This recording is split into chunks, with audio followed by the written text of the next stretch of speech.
all on my lane, you all on my lane. You ain't overlooked, so get out the way. I gave you the book, I gave you the game. The boy gotta cook, the boy got a flame, Serving in the kitchen like you Nino. Plenty bitchin', whipping different flavors like a bistro. Kick it, dip it, flip it, keep it hunting like a C-note. Switching, keep it pimping every single place that he go. I got it. Lathan got the flame, Lathan got the flame. Boy, you know the name, get up out the way.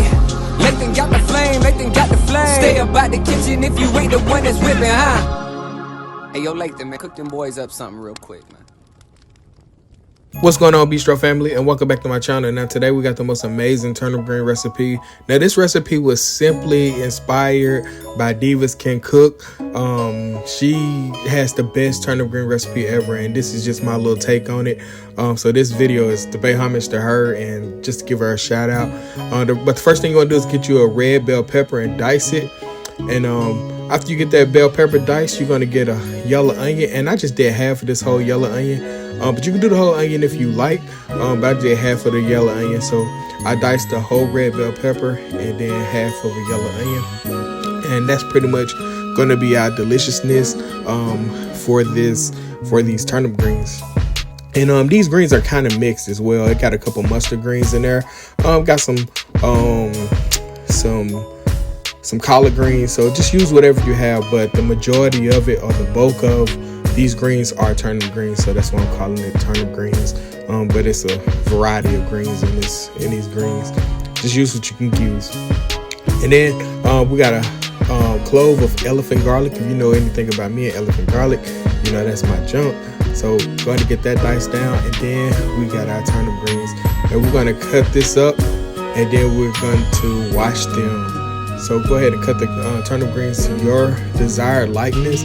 I just go and bunch them all up together and kind of cut them into like julienne strips, which is not a real julienne, but kind of like the look of the julienne strips. And then I wash them. And then go ahead and pop that in the sink. We're going to begin to wash those. And then I also keep the stems of my greens. A lot of people don't, but if you cook these things down long enough, them stems get tender as well, and they got a lot of nutrients in them. But go ahead and wash the greens, and I wash these greens about 3 times. What I do is fill the sink up with some water, a little salt, and then I just massage them and agitate them, and all the dirt or debris and grit will fall to the bottom. And you just pull the greens out, let that water out, and rewash them again until that water runs clear and there's no grit in there. All right, after you got those greens washed, go ahead and throw you 2 tablespoons of unsalted sweet cream butter in the pot. And then I got some country ham. Now you can use your meat of choice, but I'm using country ham. And go ahead and get that sauteed down with that butter. And you don't have to get much color on that.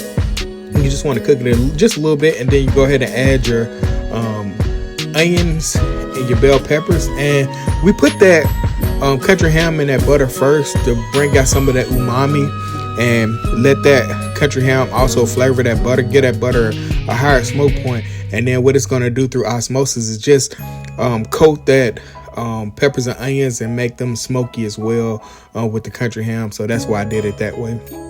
But go ahead and get those peppers and onions sauteed with that country ham, and like I said, it released a lot of moisture there. And you don't worry about seasoning it in the beginning, because the country ham is salty, one, and then we're going to add some chicken base, and we're going to add some other seasonings in there as well. But once you get that situated, go ahead and go in with a quart of unsalted chicken stock, and then from that unsalted chicken stock, go in with a big spoonful of the roasted chicken base, and that's what's going to give you a lot of flavor. And then we're going in with some Louisiana hot sauce, my hot sauce of preference, or I use Frank's Red Hot. Whatever one you got, go ahead and use it. And then you want this broth to be almost like a soup. You want this broth to be flavorful, because if the broth is flavorful, then you know for sure that your greens are going to be flavorful. So whatever this broth tastes like, that's what your greens are going to taste like. Then we're going to grind in some freshly cracked black pepper. You can use white pepper for this as well, or you can use pepper that's not cracked, and just put that in there. Then followed by some granulated garlic powder, and then granulated onion, and that's just going to give us more of a flavor pop. These things are salt free, so you can go in with as much as you want. Plus, we already got the onion and garlic in there, just giving more of that accent to that flavor. So bring that up to a boil, and once you bring that up to a boil, you can then begin to add your greens. And we got a lot of greens. I think I did about 4 or 5 bunches of greens, so we got a lot of greens. And so gonna pop the greens in there and just add them until it get full to the top. Now remember, greens are packed with water, so they're gonna kind of cook down, and then once they cook down, you can add the remaining greens in there. So this is gonna be like a little process of just putting the greens in there, letting them cook down, and then add more greens. So that's what I'm doing through this entire process right here. It's gonna take a little while, not long, especially if you got your temperature up to a medium high. But you know, as the greens cook down, then we'll begin to add more greens to the pot. And if you made that stock or that soup base, if you made it really good, then no matter how much these greens release liquid and dilute the liquid, that liquid should be perfect throughout the entire cook process. Now I did add a little bit more hot sauce. I don't think I recorded that part, but I like that little tang, so I did add a little bit more hot sauce. But other than that, everything else was perfect and spot on what you've seen already. So we're just letting the greens cook, you know, and then I let them greens go for about 2 hours at medium low heat after we got all the greens in there. And that's the finished product. What you have right there, man, a wonderful pot of turnip greens. Like I said, this video is inspired by Divas Can Cook. She's a fantastic chef. I've been following her for a long time, and this was me just paying homage and appreciating her recipe because it's fantastic. I think in her recipe she used smoked turkey, but you can use that as well. But I'm a country boy, and you know, I do that country ham. So yeah, man, this is an incredible recipe.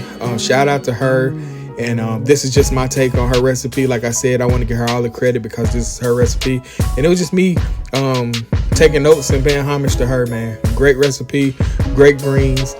Cook these for Sunday, Thanksgiving, Christmas, whenever you want to cook greens. This is the best recipe ever. But yeah, thank you guys for checking this video out. Like, comment, share, subscribe, man. The most amazing turnip greens from the Bistro.